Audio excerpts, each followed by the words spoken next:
Bonjour à tous, bienvenue sur ma chaîne d'information. Ce jeudi 10 octobre, Libération a publié une enquête qui revient sur la performance de Céline Dion aux Jeux Olympiques. Plusieurs experts ont affirmé que la star canadienne a chanté en playback ce soir-là. Si je dois revenir chanter, ce sera pour les Jeux Olympiques. Voilà ce qu'avait promis Céline Dion il y a plusieurs années.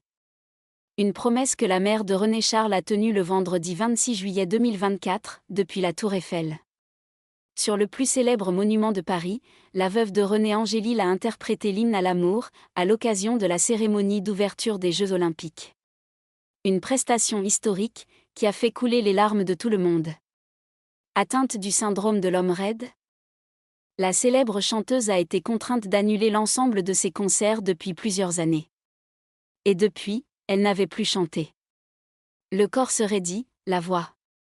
Tout arrête de fonctionner. Ça peut être pour quelques minutes, mais ça peut être des heures aussi. Mon système immunitaire n'est pas assez fort pour combattre et pour me défendre, donc je perds conscience. Ça devient tellement intense qu'on perd conscience, avait-elle expliqué auprès de TF1. Alors, ce retour de Céline Dion aux Jeux Olympiques a été vu comme une véritable victoire contre la maladie. Des gestes à la voix, tous les ingrédients étaient réunis pour que cette prestation rentre dans l'histoire. Sauf que beaucoup se demandent depuis si Céline Dion a chanté en playback. Et les réponses divergent. La réponse officielle, si la chanson a été préenregistrée en cas de problème technique, la star a bel et bien chanté en direct.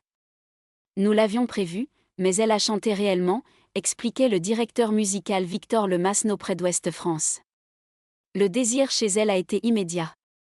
Tout en nous mettant en garde sur son état de santé.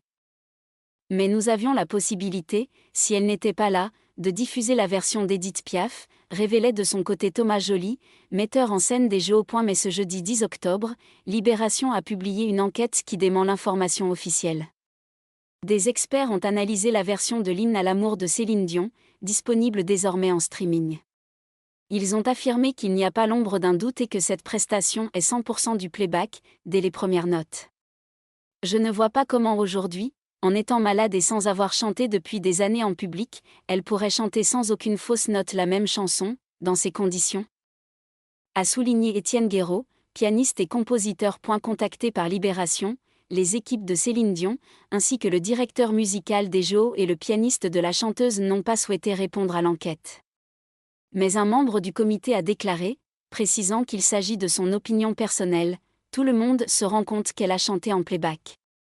Le son avait été enregistré, ça se voit.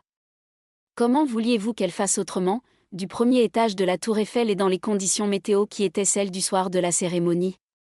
Une prestation qui, des mois plus tard, suscite toujours autant l'interrogation. Merci à tous d'avoir regardé ma vidéo, laissez un commentaire et n'oubliez pas de vous abonner à ma chaîne.